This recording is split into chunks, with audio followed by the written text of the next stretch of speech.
Selamat bertemu kembali anak-anak melalui video pembelajaran kali ini. Harapan Pak Guru anak-anak, mudah-mudahan kita semuanya dalam keadaan sehat dan tetap semangat sehingga bisa mengikuti proses pembelajaran ini dengan baik. Anak-anak, pembelajaran kita sebelumnya yaitu tema 2 tentang manfaat energi. Sekarang masih tema 2 yaitu selalu berhemat energi, tetapi subtema 3 yaitu energi alternatif. Apa itu alternatif anak-anak? Ya, pengertian dari alternatif itu adalah pilihan di antara dua atau beberapa kemungkinan. Ya. Baik, anak-anak kita lanjut. Ya. Sekarang kita bicara tentang teks petunjuk dalam bentuk poster. Ya. Teks petunjuk dapat dibuat dalam bentuk poster. Poster berisi ajakan anak-anak yang biasanya ya dalam bentuk gambar atau tulisan dipasang di tempat umum. Di Sumbawa ini banyak sekali anak-anak poster, anak-anak bisa lihat di perempatan. Ya. Contoh poster petunjuk yang menghemat energi. Ini ajakan anak, ayo berhemat energi. Ya. Langkah-langkah menghemat energi. Ya. Ini adalah gambar panel surya anak-anak. Energi alam, memanfaatkan energi alam untuk kebutuhan sehari-hari untuk menghemat listrik. Kemudian listrik, ya, matikan alat-alat elektronik jika tidak digunakan untuk menghemat listrik. Ini lampu ini anak-anak, ini lampu neon ini, jika memang tidak digunakan, ya harus dimatikan. Terutama barangkali pada siang hari. Ini merupakan ajakan, ayo berhemat energi.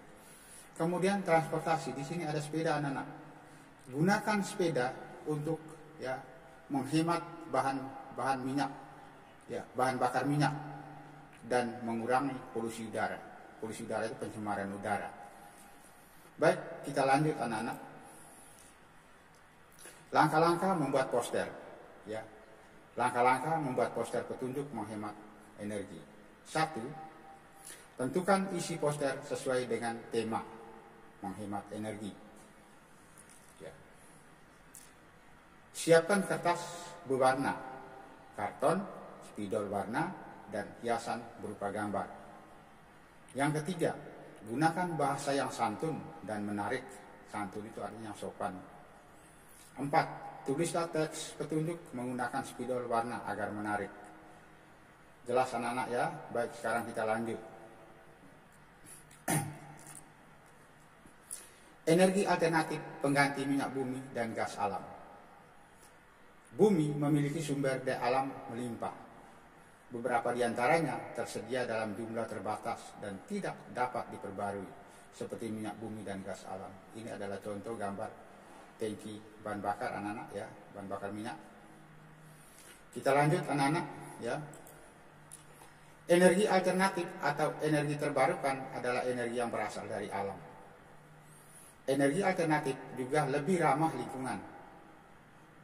Kemudian berikutnya, sumber energi alternatif di alam ada dalam jumlah yang tak terbatas atau memiliki jangka waktu yang habis. Ya, jangka waktu habis yang lama. Ini adalah kincir angin anak-anak, ini adalah sederet kincir angin, di mana kincir angin ini bergerak dari energi angin. Energi angin ini merupakan energi alternatif, ya, sehingga bisa berubah menjadi energi listrik. Lanjut anak-anak, ya. Sinar matahari merupakan salah satu sumber energi alternatif yang dimanfaatkan sebagai pengganti energi minyak bumi dan gas alam. Ini sinar matahari anak-anak. Sinar matahari ini sinarnya ini. Sinar matahari ini anak ada bisa mengubah ya, energi matahari ini bisa mengubah menjadi energi listrik dengan bantuan panel surya. Ya. Di bawah ini anak-anak bisa lihat, ini adalah kendaraan roda 4. Ini namanya kendaraan elektrik. Artinya kendaraan ini memiliki baterai. Baterainya itu diperoleh bisa dicas dengan menggunakan energi listrik, ya. Sehingga kendaraan ini bisa dioperasikan ya dari energi listrik yang dimasukkan melalui baterai.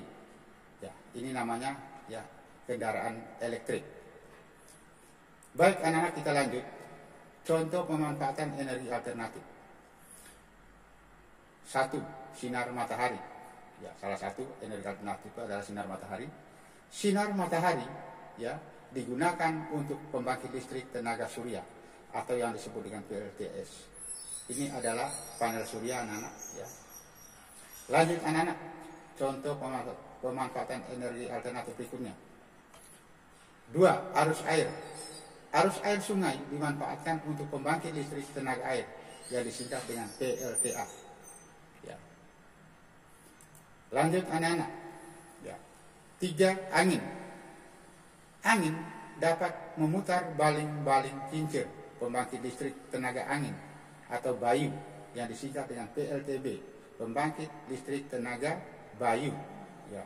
Ini adalah sederet ya kincir-kincir pembangkit listrik anak-anak ya, tenaga angin. Lanjut anak-anak, kotoran hewan. Gas metana dari kotoran hewan ternak digunakan sebagai bahan bakar. Ya, kotoran hewan-hewan ini anak-anak, ini ada berapa banyak sapi ini? Bukan hanya sapi saja, kotoran hewan kerbau pun itu bisa digunakan sebagai ya bahan bakar ya, sebagai bahan bakar. Berarti kotoran hewan ini merupakan energi alternatif ya, pengganti bahan bakar. Yang kelima anak-anak ya, panas bumi. Ya, panas bumi dimanfaatkan untuk pembangkit listrik tenaga panas bumi. Jelas anak-anak ya, panas bumi dimanfaatkan untuk pembangkit listrik tenaga panas bumi. Kita lanjut anak-anak ya. Sumber daya alam dan pemanfaatannya. Indonesia memiliki berbagai macam sumber daya alam. Salah satunya adalah tumbuhan jarak. Ini tumbuhan jarak anak-anak. Tumbuhan jarak ini ada buah jarak ya. Di Sumbawa ini pun banyak jarak ya. Buah jarak menghasilkan minyak yang dapat digunakan sebagai bahan bakar. Minyak jarak merupakan sumber energi alternatif. Ya. Lanjut anak-anak. Contoh pemanfaatan buah jarak. Pemanfaatan minyak jarak memberikan dampak positif bagi kegiatan ekonomi masyarakat. Banyak industri kecil mengolah buah jarak menjadi minyak gosok. Ya. Minyak gosok dia, minyak urut anak-anak. Industri-industri kecil tersebut memberikan lapangan pekerjaan baru kepada masyarakat. Berkat tumbuhan jarak, masyarakat dapat memenuhi kebutuhannya. Ini adalah ya biodiesel anak-anak, buah jarak. Minyak dari buah jarak sebagai bahan bakar alternatif pengganti solar. Luar biasa anak-anak ya. Tapi di Sumbawa ini ya jarang orang yang berkebun ya tumbuhan jarak.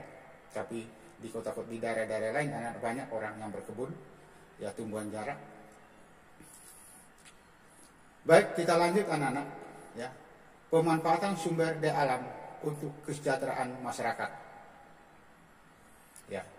Indonesia memiliki banyak tumbuhan yang dapat dimanfaatkan. Contohnya singkong. Ini adalah tumbuhan singkong anak-anak. Ini adalah umbi-umbinya yang paling bawah ini tunasnya, ini daun-daunnya. Daunnya kan bisa dijadikan sayur, ya. Kemudian umbinya ini kan bisa dijadikan sebagai bahan makanan. Singkong juga dapat diolah menjadi makanan, ya, makanan nasi singkong anak-anak. Ya. Jenis-jenis makanan hasil olahan singkong ada getuk, ada komro, ada keripik singkong, dan masih banyak lagi jenis makanan yang lainnya. Baik, kita lanjut anak-anak. Ya, lihat di slide anak-anak. Singkong adalah salah satu umbi yang paling banyak dimanfaatkan masyarakat Indonesia. Ini adalah umbi dari singkong anak-anak. Ya, jelas ini anak-anak ya. Kita lanjut anak-anak. Ini adalah pertanian singkong, di mana tanah yang luas ini anak ditanami penuh dengan singkong. Masyarakat Indonesia menjadikan singkong sebagai sumber mata pencaharian.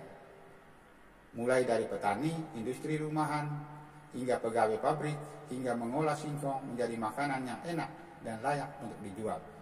Singkong sangat berperan dalam memajukan kesejahteraan masyarakat Indonesia. Jelas di sini anak-anak, tidak perlu saya jelaskan lagi. Lanjut. Anak-anak, ya. Baik anak-anak, ya, demikian ya materi pembelajaran kita kali ini. Mudah-mudahan video pembelajaran ini anak-anak dapat dimanfaatkan oleh anak-anak dengan baik di rumah sebagai bahan pembelajaran Dan jangan lupa anak-anak, tugas-tugas yang Pak Guru berikan yang berhubungan dengan video pembelajaran ini dapat dikerjakan ya dengan baik ya. Dan harapan Pak Guru berikutnya, anak-anak tetap menjaga kesehatan ya. Ketika keluar rumah ya harus menggunakan masker dan selalu menjaga jarak.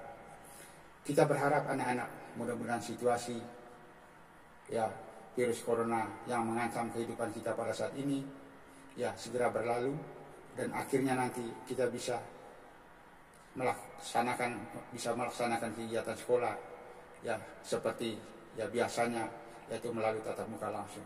Mudah-mudahan anak-anak ini bisa terwujud di beberapa waktu yang akan datang.